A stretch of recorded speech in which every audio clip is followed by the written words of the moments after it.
Getting it real with RealChunWai on the hottest topics, frank, engaging and candid. Don't forget to like, share and subscribe. The Malaysian United Democratic Alliance or Parti Muda has announced that it will go solo in the coming state elections. It has offered itself as a third voice. Can Muda be an effective alternative, or it will lose all in the coming state polls? Joining us is its president, Syed Saddiq, Syed Abdurrahman, the MP for Salam Bahagia, Malaysia, and followers from around the world.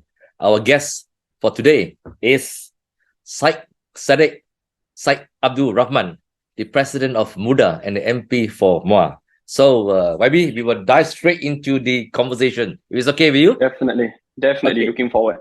Okay. YB, now, you have announced that Muda will go solo in this coming state elections.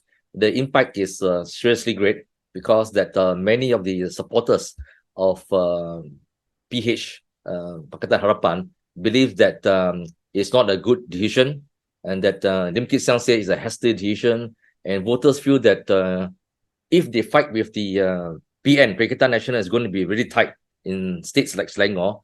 Would the entrance of Muda going solo, would it affect and split the votes of the PH? What is your view on this? I think first and foremost, we need to look as to why Muda made the decision to enter the state elections. I mean, to be very frank, sir, if the Pakatan Harapan government had fulfilled its promises in fighting corruption, in championing for diversity and multiracialism, I don't think there's a need for Muda to go in. However, today we see not only are the commitments and reforms stalled, but some have also been backtracked. I think it's time for Muda to really inject hope and new politics, politik baru, and for Muda to really be the check and balance for the people, so that the political elites cannot take the voices of the people lightly, because at the moment, they are so comfortable into thinking that multiracial moderate voters are safe deposits. And as a consequence, there's only a need to pander to the right, because in the end, these voters will end up voting for us anyway. So it's better for us to try win over past instead of actually remembering why voters voted you the last round. So I think there's a great need to inject new politics.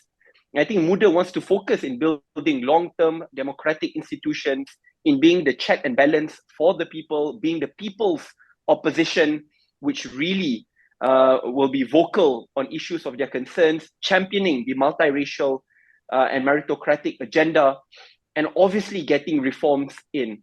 I think the people are ready to send a wake-up call during the state elections, and that wake-up call hopefully will lead to the federal government fulfilling its promises, championing diversity, championing meritocracy post-state elections. And I believe that wake-up call must be resoundingly strong, so that finally those political elites will remember why they were voted in to begin with. But YB, do you think that you are saying this because that the government, unity government, has sort of like snubbed Muda? Your letters to them have not been answered, and one leader says that he doesn't even have the time to read your letter. One, of course, is that this frustration, is it because that you have been snubbed? And second thing, why do you think that the government, the PH government, has not taken Muda seriously? The main reason why we decided to join the state elections is to inject new politics in. Snub or not, to be very honest, many Muda leaders very much have the country's interests at heart. We want to see reforms. We want to see a country which celebrates diversity and multiracialism. We want to see a country which is built on institutions and not on political personalities or hyper-partisanship. I think that's our main focus.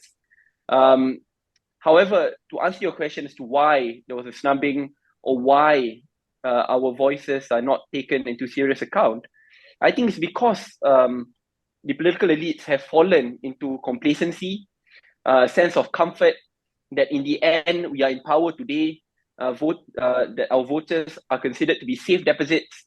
And that's where you see a lot more political pandering instead of changing hearts and minds, instead of changing policies, instead of really listening to the voices and grouses of the people.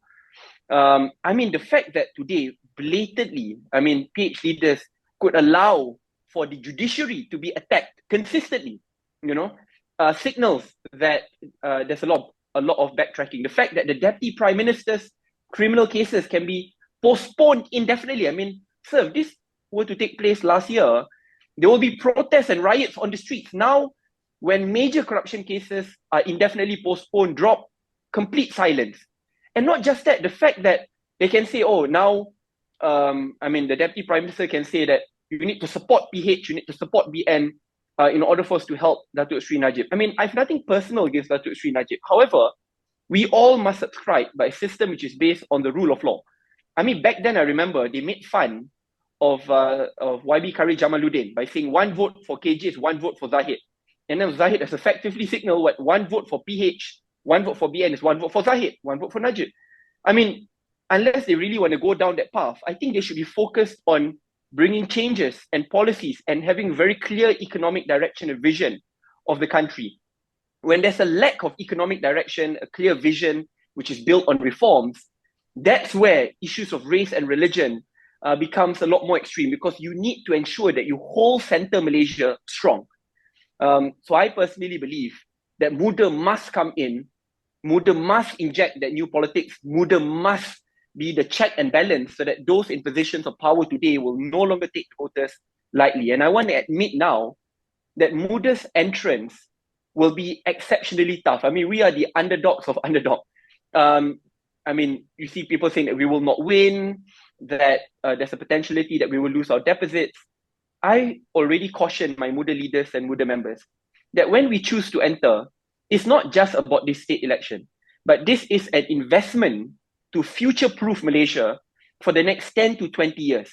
I mean, Imran Khan took 3 electoral cycles. Datuk Sri Anwar took 6 electoral cycles. So many other leaders took decades before they could build their ground. We are young, we are idealistic, we believe that Malaysia must be a developed country, and I think the time to invest in Malaysia today, the time to invest in Malaysia is today. We should not postpone it. The road ahead will be tough, but it's okay. We will work the ground for the next 10 to 20 years. So YB, there's no turning back. There's no reconsidering, review, nothing. Its decision has been made, going solo as the third voice. Yes. Now, you know that, as you said yourself, that the going is going to be tough. The implications will be very great. Party members might be demoralized if Muda loses in all the seats, and even possibility of losing the Temple seats. Then others will also get very angry to say Muda supporters may even blame Muda to say that, look, why are you entering this election when the bigger monster, for example, is the past? Why are you going in at this juncture? How do you explain to you can talk about in the third voice and principles and all that, but in a tight election like this, how would you justify to supporters of Muda who also are supporting PH, and they're quite split now? What should they do? See, I mean, obviously we can blame past on many things. And I, among many other Muda leaders, have been very vocal against past brand of politics. However, can you blame past who's not in government today for stalled reforms, for U-turns, for the lack of an economic direction and vision? I mean, the government today, sir, have 2/3 support. They have a clear majority and mandate to govern Malaysia. However, recently when the issue of university entrance, I mean, the fact that there's a lady who could get into Harvard, could get into top Ivy League universities, but cannot get into our pre-university course, says a lot of how much we need to reform our education system so that it becomes a lot more just and fair. Is the government doing anything about it, or has the government even signaled that they will bother to do anything about it? Nothing, right? Asset declarations, which were done before. Now, nothing. Back then, said we're going to put that we're going to implement a political funding act. Nothing. Back then, said we will defend the integrity of the judiciary. Now, when the judiciary is attacked, silence. Back then, say we're going to uphold the rule of law. Now, criminal cases for those who support you are indefinitely postponed. Not just that, these are the strongest and most powerful decision makers in Putrajaya today. I mean, so many things, and the list continues. Can you blame PAS for all of that? No, I mean, the ball is in your court. I mean, power centralization has never been more. I mean, the Prime Minister today holds the PM portfolio, Ministry of Finance, Ministry of Wilayah, important agencies which were previously put under different ministers, like Mitra and the like, are all moved towards the Prime Minister's office. I mean, I remember that the reason why people go on the streets to protest, the reason why, the underprivileged Malaysians spoke up is because they wanted to break that system, power centralization, not enough checks and balances, powers in the hands of political elites. So it's about building strong, multiracial, democratic institutions. But now, when they are in positions of power, the very basic tenet of Malaysian democracy and our diversity now is being suppressed. And we instead choose to keep on blaming someone who's in opposition who doesn't hold the levels of power today. So I think this fear-mongering has to stop. The best way to beat PAS is by having competent leadership, is by having a clear economic vision and direction for Malaysians. That's how you beat PAS. Not by fear-mongering, but having nothing to show. And now people want to see that you have been part of government, that you have 2/3 majority. How will you take Malaysia forward instead of always looking backwards by painting a fear-mongering picture of the enemies who are not in Putrajaya? I think Muda must be there to act as a check and balance. If PAS and PN wants to play race and religion, we want to be the people's opposition. We want to be the people's voice of conscience. Because PAS will not be talking about this kind of policies. We will be talking, PAS will not be talking about the harms of power centralization, about the harms of not empowering democratic institutions, about the harms of failing to embrace diversity. Muda will be that voice of the people to champion for a truly multiracial, diverse, and meritocratic Malaysia. YB, going to the state elections, obviously you need machinery and you need money. That's the reality of any political machinery in anywhere in the world. Okay, we have started making small efforts. Okay, it's going to be tough. Okay, I mean that the way you raise money will of course involve the man in the street. Okay, selling nasi lemak, selling stuff like that.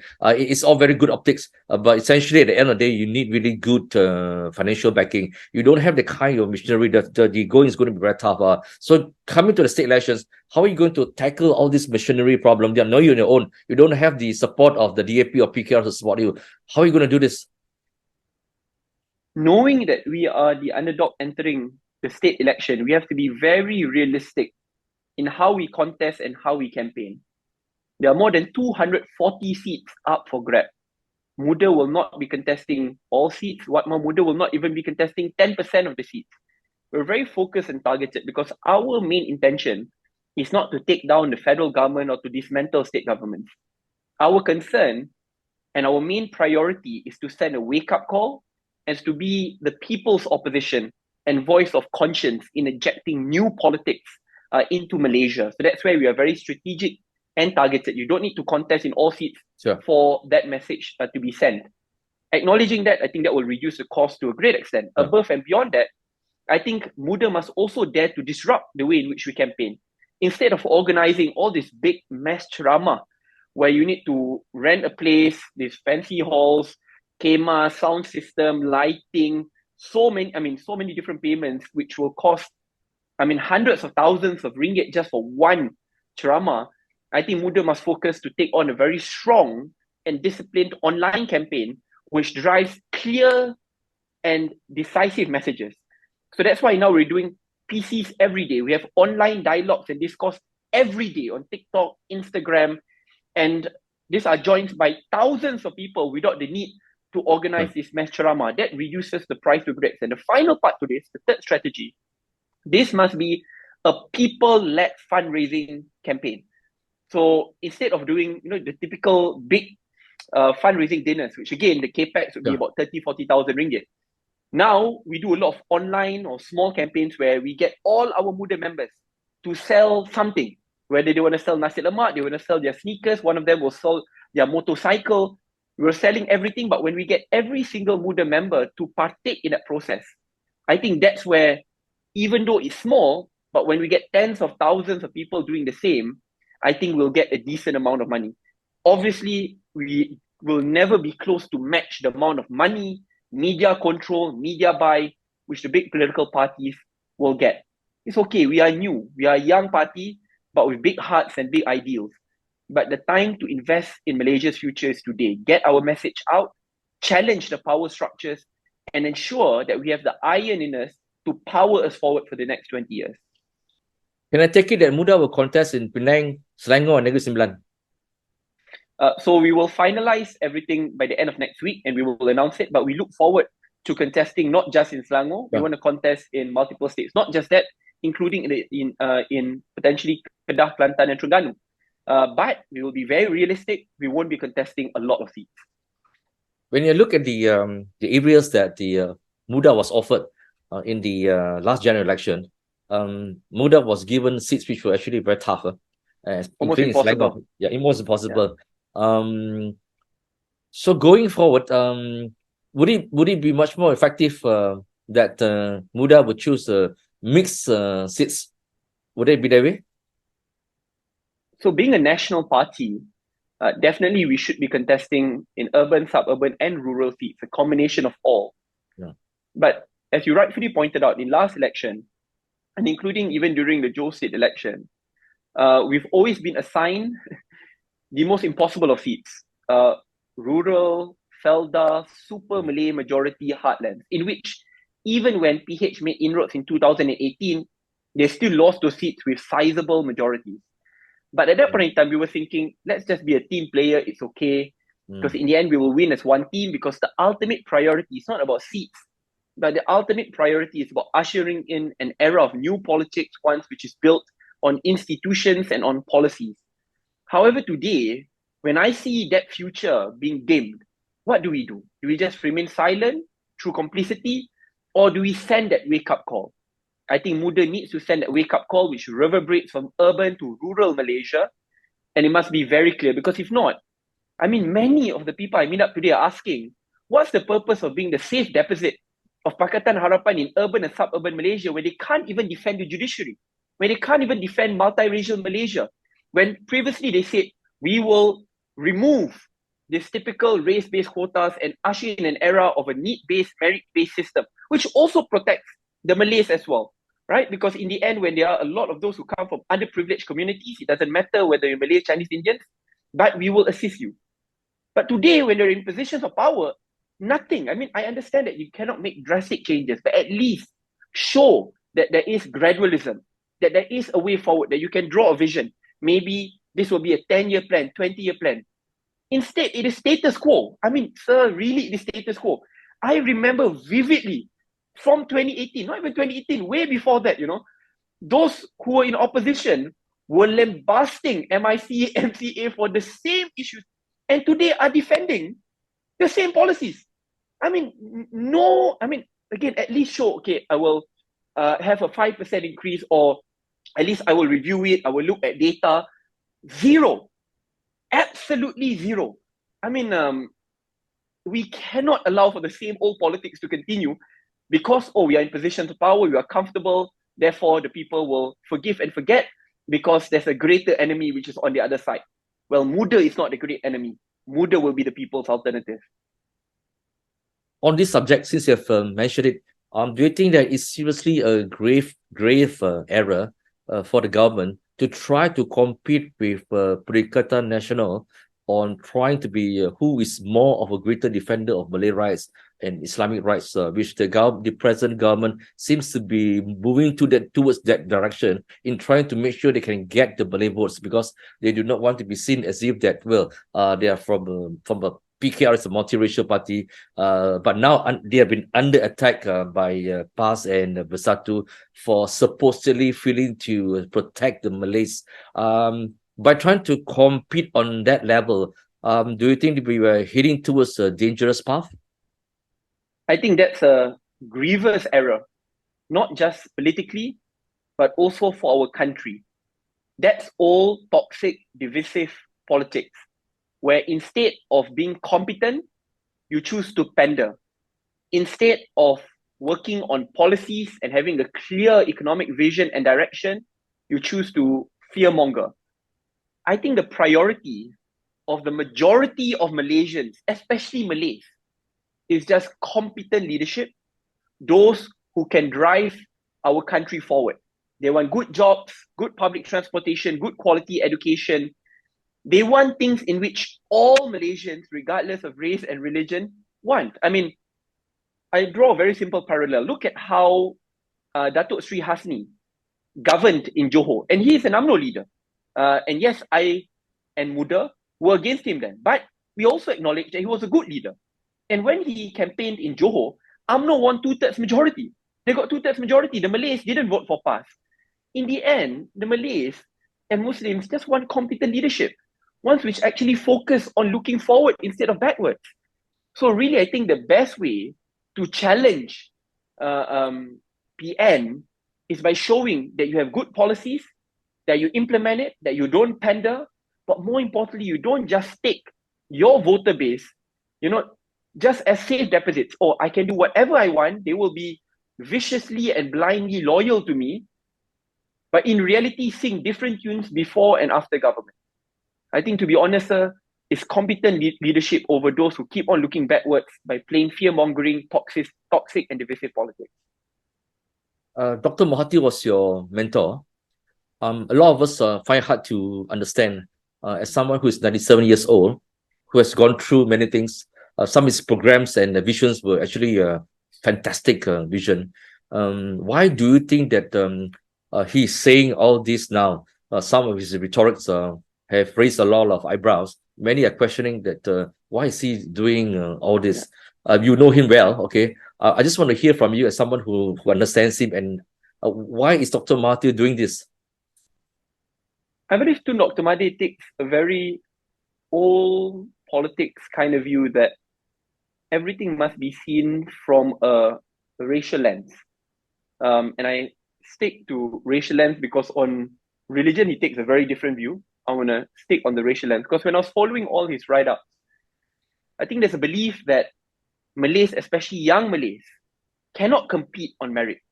That young Malays cannot stand as tall as their Chinese, Indian brothers and sisters. I take a very different view. I mean, I come from a lower middle income family. My mom is a civil servant, a loyal teacher, and my father was a blue-collar worker. And I worked remarkably hard to get myself into public university. When I'm in that public university, I took up several different part-time jobs. Above and beyond it, it started by representing the university. We took over Malaysia. We conquered Asia to the point where we were ranked top 10 in the world when it comes to debating and public speaking. And after me was UITM, right? Mifzal Muhammad. We were Malays and Muslims. When we competed globally, we didn't compete and got an upper hand because we were Malays or Muslims. I mean, heck, internationally, if anything, being a Muslim, there is a problem because we are being judged by that. But we kept on powering forward. It was hard work, diligence, critical thinking. And there are many Malays and Muslims, not just me and Mirza, many others like that. I mean, look at the record holders of ACCA. Look at companies like DreamEdge. Look at companies like the second largest drone operator in the world, who's also led by a Malay. There are many examples like this. So the message I like to send is this. I want to prove him wrong by showing that young Malays can work remarkably hard.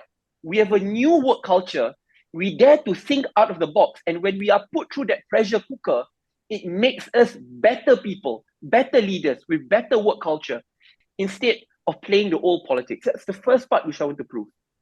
The second part is a system, and this is where I believe I disagree a lot with Tun M, not just on the issue, is this other view that in the end, politics is very personality-centered, driven, that you need to have a good prime minister and that's enough. I think politics is a lot more about building institutions, because institutions outlast personalities. You can have the best, most benevolent political personalities in the seats of power, but if the institutions are not strong, then the culture will corrupt that political leader. And that's where the way in which Muda wants to move Malaysia forward is by investing in strong institutions. That means no more centralization of power. It means decentralization of power. It means more institutions of checks and balances. It means envisioning a system that even if we get the worst prime minister ever in the history of Malaysia, Malaysia will move forward. I mean, look at Australia. At one point in time, they had more prime ministers than us in the past 5 years. In 1 year, they could have 2 or 3 prime ministers. UK went through the same. But they were still in self-driving mode because the institutions were strong. So I want for that Malaysia, so 2 big differences. One, a Malaysia which celebrates, not merely tolerate diversity. Secondly, a Malaysia which is driven by strong institutions, not just by hyper-partisanship or by political personalities. These are the 2 crucial points where I disagree with Dr. Mahathir Mohamad. Syed Saddiq, do you think that Malaysia's biggest problem is this? We have old politicians who are looking at the issues facing the country using old lenses, old formulas, and old ways of tackling these issues. So we have the same personalities who have gone through the 60s, 70s. They are talking about issues which have been long buried. We're talking about instances where many of us were not even born, okay? At 62, I was not even born, okay? When they're talking about British colonials, okay? So talking about which state belongs to what. The problem is, do you think that these old guys are talking and using old methods for new problems? I completely agree. I mean, to be honest, do you think that the majority of Malaysians care so much about what happened 100 years ago instead of how do we get good quality investments? How do we get good jobs, good paying jobs? How do we deal with the climate change problems which Malaysia is going through? How can Malaysia capitalize from the divide among the West and China? How can we bring in all the investments which are now leaving China, like what Singapore is doing, from only having about 50 rich family offices prior to COVID to now hosting more than 1,500 super rich family offices, which are bringing so much wealth there. So to me, the priority of Malaysians are clear. It's just that the priority of all politicians are very different. So I think Muda must bring that fresh, new, dynamic politics in, the new politics which the people want. I mean, I remember, and whenever I'm reading all the statements, watching all the speeches, I mean, one very simple thing, right? When people say, just I mentioned when they say, oh, Malays just cannot compete. I mean, what are you talking about? I mean, about young Malays today who are working their asses off until weekends, late night to earn a decent living. But when they say, oh, Chinese are all rich, and therefore we need to carve them out, or in a way we need policies which carve them out from the system.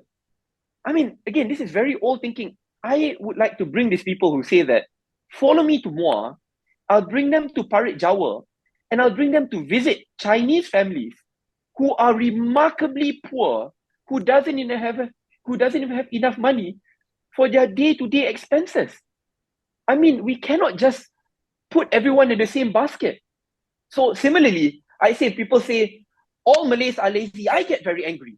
If they say all Malays are complacent, I get very angry, right? So don't say that all Chinese are rich. Don't say all Indians are rich. Heck, the data around it, so to me, for Muda, we must follow data-driven policymaking. The data shows differently.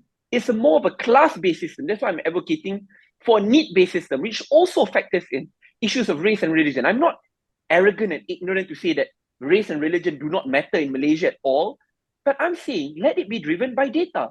I mean, once it is driven by data, you'll realize that after decades of implementing the same old new economic policy, that a quarter of Bumiputra Sabahan still live below poverty line. The same data set will also show that many middle-class Malay families are choosing to send their children to either vernacular or private and international schools.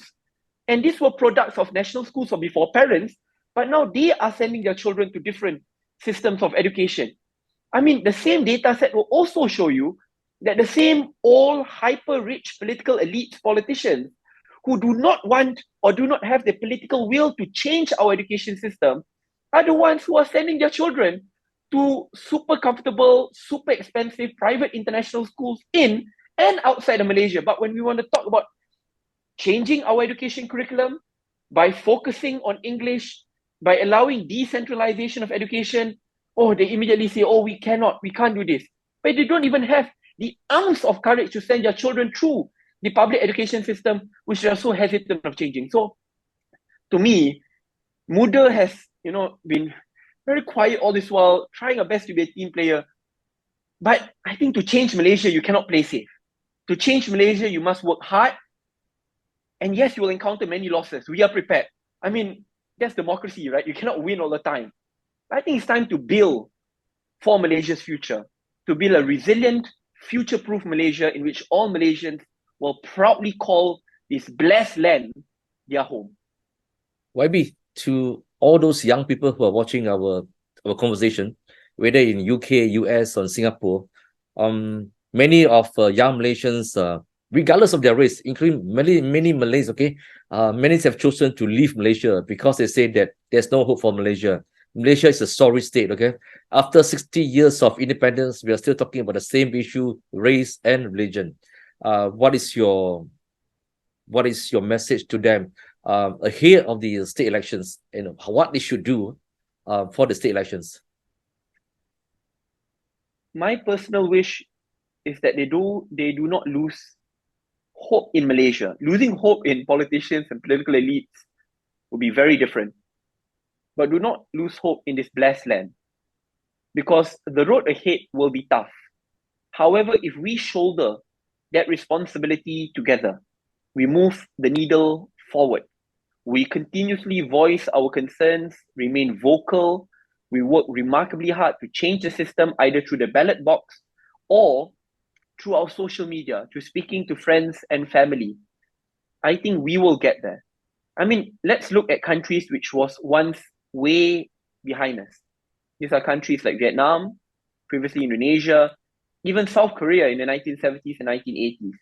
Many of the smartest and brightest left their countries for greener pasture. However, when there was a change in leadership, a more visionary leadership, the smartest and brightest came back, and they became part and parcel of that change-making journey, which have uplifted millions, tens of millions, from poverty to now being in the upper middle income category.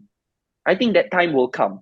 And I hope no matter which part of the world you are at, no matter who you are, what profession you are in, you will forever be a Malaysian at heart. The time will come, and you can still contribute while you are abroad. I think it makes you no less of a Malaysian just because you choose to vote with your feet to leave, but you still maintain that national identity. You are still a Malaysian at heart, because together we will make this country a developed country, a great country, a country which we all proudly call home.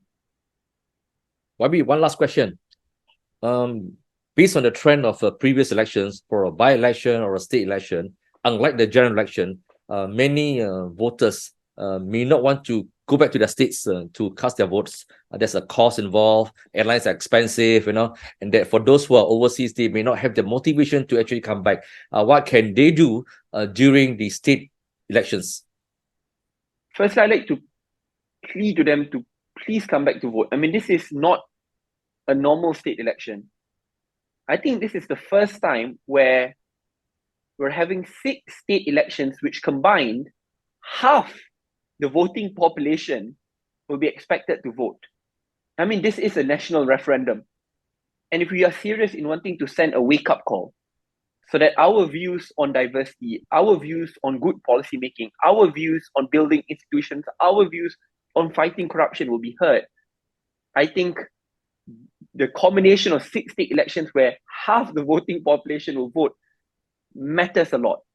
So while democracy is not perfect, but every vote makes it more perfect, because if you don't turn up to vote, those who will end up voting will determine your future, and that future may be in direct opposition to what you want.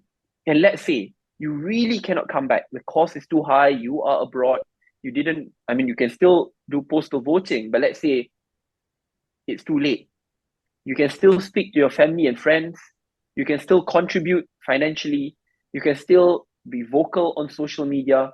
The point is, democracy transpires in many different ways. But I hope that in the smallest of ways, your heart will be in Malaysia, and you will partake in this democratic process.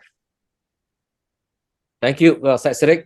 I will still need to go to Muar, and I need to be proven wrong that your laksa Johor is better than my Penang laksa asam. Oh, definitely.